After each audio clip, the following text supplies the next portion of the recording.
Bulletin की शुरुआत करेंगे बहराइच हिंसा की खबर से। हिंसा में मारे गए राम गोपाल के साथ लोगों ने इस तरीके की हैवानियत की जिसने पूरे देश को झकझोर दिया। राम गोपाल की पोस्टमार्टम रिपोर्ट सामने आने के बाद सवाल उठने लगे हैं कि झंडों की लड़ाई में कोई इतना हैवान कैसे हो सकता है, कैसे कोई अपने पड़ोस में रहने वाले एक नौजवान पर इतना टॉर्चर कर सकता है।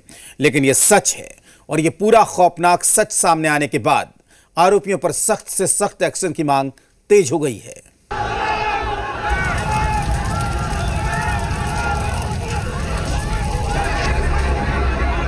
क्योंकि नाखून सड़से से उखाड़ ले गए, कम से कम 7-8 गोलियां उसके लगी हैं साहब। वो खत्म यहीं पर यहीं अंदर मारा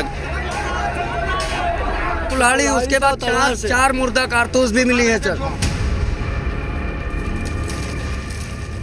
तारीख 13 अक्टूबर, वक्त शाम करीब 6 बजे, जगह उत्तर प्रदेश के बहराइच का महाराजगंज इलाका।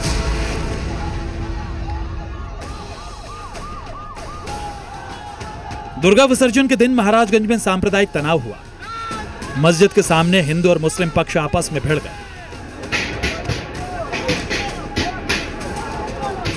मकानों से पत्थर और कांच की बोतलों से हमला किया गया। पुलिस ने लाठीचार्ज किया और बवाल को टालने की कोशिश की और करीब 1 घंटे तक चले बवाल के बाद लगा सब कुछ शांत हो गया।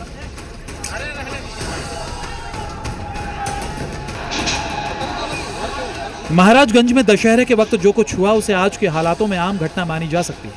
हिंदुओं के त्योहारों को निशाना बनाना और घरों से पत्थर बरसाना उत्सव के माहौल को बिगाड़ने की मॉडस ऑपरेंडी बन चुकी है।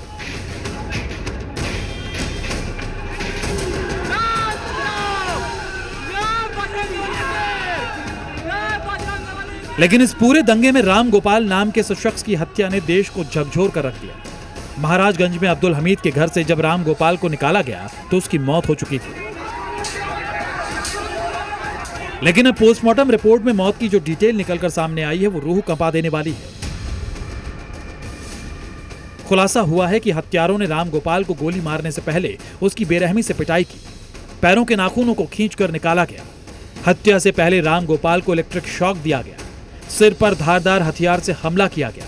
उसके चेहरे, गले और सीने में करीब 35 छर्रे लगने के निशान हैं। और आखिर में जब इतने से भी मन नहीं भरा तो राम गोपाल के सीने में लाइसेंसी बंदूक से गोली उतार दी गई। उनकी मौत 25-30 छर्रों के लगने से अत्यधिक रक्तस्राव के कारण हुई। बाएं आंख के ऊपर एक ब्लंट इंजरी से लेसरेटेड वुंड हुआ है और पैर में अंगूठों के पास बर्न हुई है। इसके अलावा और कुछ नहीं है। क्या माना जाए कि इसकी मौत कैसे हुई? शॉक एंड हेमरेज से हुई है। दुर्गा विसर्जन में डीजे बजाने पर शुरू हुआ विवाद इस तरह की बर्बरता में बदल जाएगी ये किसी ने सोचा तक नहीं था। हरे और भगवे रंग के झंडे की लड़ाई ने खूनी रंग ले लिया और एक नौजवान को तड़पा तड़पा कर मार दिया गया। परिवार जो है वो शुरू से आरोप लगा रहा था। वो कह रहा था कि जब हम उनकी बॉडी को लेकर बाहर आए थे तो हमने उसमें देखा था कि कैसे उनके पैरों के नाखूनों को उखाड़ा गया था, कैसे उनको करंट दिया गया था। आप समझ सकते हैं कि कितनी तकलीफ से वो गुजरे होंगे जब उनको इस तरीके से कम 20 मिनट तक इस तरीके से टॉर्चर किया गया था। 5-6 लोग तो कम से कम रहे होंगे क्योंकि उन लोगों ने जैसे उनको मारा गया है, एक गोली भी नहीं मारी गई है। 22 गोलियां लगी हैं। छर्रे तो बहुत लगे थे, गोलियां तो 22 चली हैं। गोली बहुत सारी लगी थी। अब बाकी और आगे हम कुछ नहीं बता सकते हैं।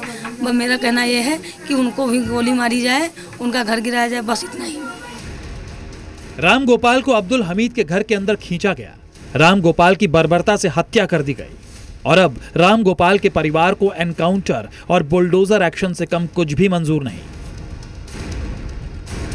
आरोपियों को पकड़ा जाए और उनको सजा जो हो सकती है कड़ी से कड़ी सजा दी जाए और उनको मकान उनका गिराया जाए। हम कार्रवाई यही चाहते हैं कि बुलडोजर ज़्यादा दिन हो गया चला नहीं है, इसी के चक्कर में ये हुआ है। बुलडोजर चलना चाहिए, बुलडोजर चलना ही चाहिए, हर हाल में चलना चाहिए, अभी का अभी चलना चाहिए। यही मांग है हमारा सबका कि बुलडोजर चलना चाहिए यहाँ पे घर पे।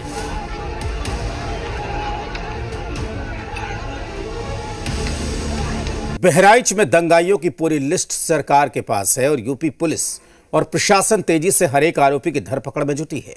लेकिन सबसे बड़ा सवाल राम गोपाल की निर्मम हत्या करने वाले मुख्य आरोपी अब्दुल हमीद को लेकर है कि आखिर कैसे अब्दुल पूरी वारदात को अंजाम देने के बाद मौके से फरार हो गया। इस तस्वीर में सिमटे विराट दर्द को समझिए। ये दो पिता का दर्द है। एक तरफ बहराइच में बर्बरता का शिकार हुए राम गोपाल के पिता हैं, तो दूसरी तरफ यूपी के हर युवा को अपनी संतान की तरह मानने वाले सीएम योगी आदित्यनाथ हैं। राम गोपाल की निर्मम हत्या के बाद सीएम योगी फुल एक्शन मोड में है। आरोपियों की धरपकड़ जारी है। हत्या के मुख्य आरोपी अब्दुल हमीद की तलाश जारी है। सीओ रूपेंद्र गौड़ को सस्पेंड किया गया है, तो साथ ही 3 पुलिस वालों पर भी कार्रवाई हुई है। सीएम योगी ने राम गोपाल के परिवार को भी पूर्ण न्याय का भरोसा दिया है और राम गोपाल के परिवार को सीएम योगी की कथनी और करनी दोनों पर पूरा यकीन है। सीएम साहब से हमारी मुलाकात हुई। जो आश्वासन उन्होंने दिया है वही आश्वासन की हमें ज़रूरत थी और उन्होंने कहा है कि अपराधियों के खिलाफ कड़ी कार्रवाई की जाएगी और जो आर्थिक हो सकेगा वो भी हम करेंगे। इसमें एक आवास की भी बात की है और शायद हमारी भाभी के लिए कुछ जॉब के लिए भी बात किए हैं और लगभग 10 लाख रुपए की राशि देने के लिए भी कहा है। वहीं बहराइच में हुई हिंसा के बाद मुख्य आरोपी अब्दुल हमीद सहित अन्य आरोपियों के नेपाल भाग जाने की खबर है।